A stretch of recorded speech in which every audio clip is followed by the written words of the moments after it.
ya en contacto con Libardo? ¿Estás por ahí, Libardo? Germán, si al doctor Li Wenlian lo hubieran escuchado, probablemente se habrían tomado medidas de manera oportuna. Se hubieran protegido los médicos, el personal de la salud en Wuhan. Se hubiera encapsulado médicamente el caso. Habrían identificado con oportunidad la gravedad de este nuevo virus. Hubieran manejado la crisis de mejor manera. Pero como tú muy bien indicas, negar, ocultar, obligarlo a retroceder en sus dichos, decantó en la grave crisis que ha generado esta pandemia. Quizás nos hubiéramos quedado solamente en epidemia y no hubiera mutado a pandemia. Este doctor, especialista en oftalmología, por su curiosidad profesional, detectó en 8 pacientes que comenzó a atender en el mes de diciembre del año pasado, en una ciudad en Wuhan. Él comenzó a recibir 1, 2 pacientes, 3 pacientes, 4, al quinto le llamó la curiosidad poder establecer por qué estaban presentando los mismos síntomas, por qué aparecía la neumonía finalmente como el punto de unidad. Y cuando iba en el 6º paciente, le preguntó: ¿usted de dónde viene? ¿Dónde vive? ¿Dónde trabaja? Y se dio cuenta que todos tenían un común denominador, y ese era el punto en donde trabajaban, que era el mercado de mariscos de Huanan, en Wuhan, que este es uno de los mercados más grandes de peces y mariscos al sur de China. Ahí se da cuenta este doctor de 34 años que en este mercado era el punto de origen de este virus, que él en principio, Germán y Vanessa, pensó que era un SARS. Él homologó, dijo: esto quizás sea un SARS. Parecido, sí. Pero cuando ya pasó al 8º paciente, su instinto lo que le dijo es que la situación era más grave. Lee no quiso ser un héroe.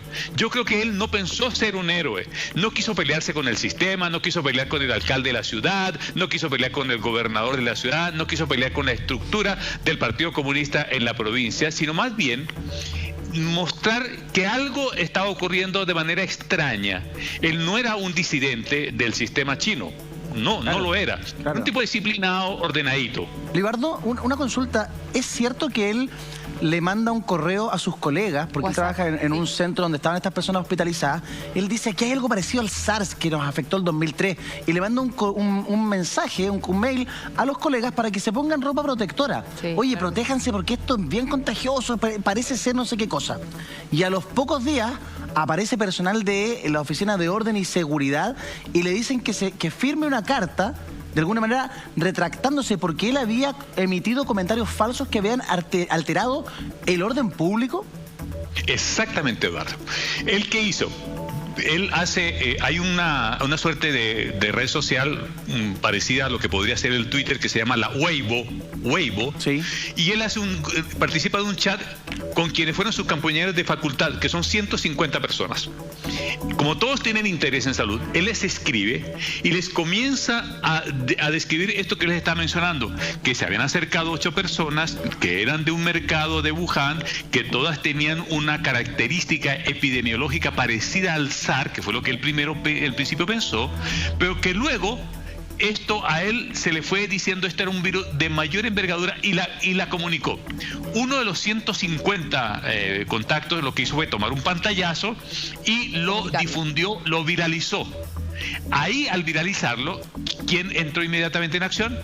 La policía de Wuhan, porque dijo: a ver, ¿quién está viralizando esta información? Porque hasta ese momento, Eduardo, la información era muy encapsulada. Claro. Muy encapsulada. No pasaba de conocimiento más allá de las 150 personas que estaban en el chat, algún personal del hospital, los 8 personas enfermas y las familiares de las 8 personas enfermas. No era conocida. Claro. Y ya estamos hablando del 1 de diciembre al día 24 de diciembre, cuando se viraliza la información que él pone en antecedentes que hay un virus.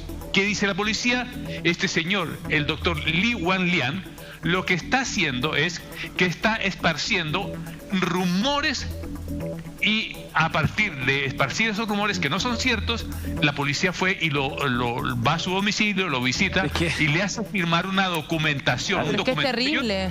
Es terrible. Es increíble. Claro. Estaba leyendo el detalle de lo que le dijeron la policía. Lo que le dijo la policía. Dijo la policía. Claro. Llega la policía, lo toma al doctor, al Lee, y le dice: mire, le vamos a advertir solemnemente. Si usted sigue siendo terco e impertinente y continúa con esta actividad ilegal, lo vamos a llevar ante la justicia. ¿Se entiende? ¿Y qué hizo? Le pasaron un lápiz. ¿Qué hizo él? Firme acá. Puso, sí, entiendo. Se acabó el problema. O sea, no tuvo derecho. Silenciaron. No, bueno. Exacto, lo callaron. No tuvo derecho a pataleo, a reclamar, a un abogado. Absolutamente nada. Lo silenciaron, Libardo. Así es. Entonces, cuando él dice, entiendo, tal cual describió Eduardo, y firma el documento para exculparse de la responsabilidad que le tiene la policía encima de divulgar rumores. Ese es el cargo que le hizo la policía. Para quitarse ese cargo, firma este documento. Pero ¿qué es lo que va a ocurrir después? Pasa que él comienza a sentir físicamente, durante comienzos de enero, que entra en estado febril. Y la evolución de las personas no se recuperan. Las personas que él inicialmente vio en un hospital en Wuhan. Él es el médico tratante. A él no es que le llegue el rumor. Claro. Él es el que trata a estas 8 personas. Es un médico oftalmólogo, pero en China están habilitados para que puedan atender casos de emergencia como la que se le presentó. Allí, y él se detiene en una señora que sufría glaucoma, que fue la que más se complicó, y es la que él comienza a indagar qué es lo que ocurre. Con esos antecedentes, él alarma y prende la alarma en el sentido en que en Wuhan había un episodio y un epicentro de un virus que no estaba identificado, que todavía no se sabía que era coronavirus, que se pensaba bien que podía ser una desviación del SARS. ¿Qué le dice el diario del pueblo, que es el diario chino? Señor, China tiene todos los instrumentos para controlar el SARS. Entonces, ese tiempo perdido, entre el 1 de diciembre y el 24, todo el mes de enero, claro, lo que hace es que se propague más, porque los médicos que siguieron atendiendo personas que fueron, que iban al hospital a hacerse atender, lo que no pudieron identificar era la gravedad de este virus. Libardo, lo que sí identificaban era que estaban más contagiados, Vanessa. Lo que pasa es que me parece muy preocupante, ya que según este régimen todo se arregla así. Porque es así, yo viví en China y es la verdad todo bastante extremo, y se hace lo que el gobierno dice y se acallan muchas veces como este tipo de problemáticas. Este doctor, ya en el 2007 teníamos antecedentes de que esto podía pasar, porque había un estudio en Hong Kong que tampoco se le prestó atención. Ocurre esto y lo primero que hacen, en lugar de, por favor firme acá, pero vamos a investigar, vamos a seguir, no, simplemente queda hasta ahí y no se investiga, porque también sí se podría haber dicho que se callara, porque efectivamente no podemos propagar esto sin tener las pruebas suficientes, pero se sigue investigando de lo mismo, y sin embargo esto no ocurrió. No, y lo peor fue que a él le tomaron exámenes. El doctor Lee no solamente que atiende a estas personas, sino que queda contagiado. ¿Por qué queda contagiado él y otros médicos y otras personas? Porque atendieron sin ninguna protección a estos 8 pacientes iniciales, que es en donde se identifica el inicio del brote. Claro. Al no tener ninguna protección, el doctor Lee se contagia, pero a él le hacen pruebas. Y las pruebas le salen negativo, claro, no lo tenía, esto que se va a llamar coronavirus. Claro. Porque entonces, una mutación.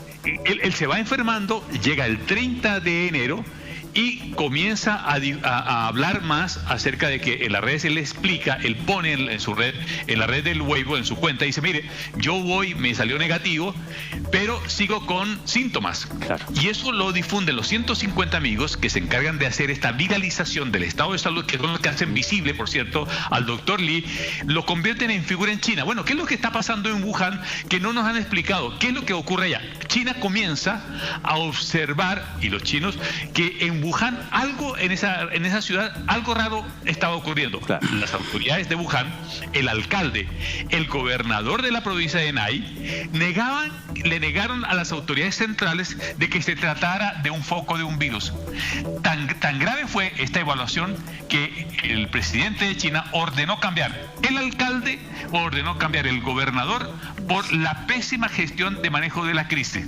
Bueno, cuando ya le sale positivo al doctor Lee, esto ya estamos hablando del comienzo del mes de febrero, se comienza a agravar el estado de salud, lo meten en un hospital y en el hospital sale inicialmente de que él fallece. China desmiente la noticia, lo niega, y después tiene que recular. que efectivamente el doctor Lee el 7 de febrero falleció producto del coronavirus, siendo la víctima, antes habían muerto aproximadamente 6 personas de las que él atendió inicialmente en diciembre, pero se convierte en la figura más emblemática de fallecidos por el coronavirus en Wuhan. Y ahí entonces la policía lo que hace es que dice, el doctor Lee tenía razón. Fíjense que sí estamos ante el caso de un nuevo virus, que se llama el coronavirus, y le van a hacer los exámenes al papá y la mamá del doctor Lee, que resultan positivos. Ellos resultan positivos y con el tratamiento que se les hace logran salvar. Bueno, cuando nos metimos en esta historia, lo que hacemos es que las autoridades chinas, los servicios sanitarios de Wuhan y de la provincia de Hebei, que tiene 57 millones de habitantes, tuvieron en sus manos con oportunidad diciembre, enero, para haber podido aislar en esa época la ciudad, haberlo hecho oportunamente y haber evitado esta expansión del contagio que ha significado la muerte de más de 3.000 personas y el contagio de 90.000 personas, que es las cifras que arroja China, con lo que después vamos a conocer es esta epidemia, que luego la Organización Mundial de la Salud tiene que decir, no, no es una epidemia, es una pandemia. Es una historia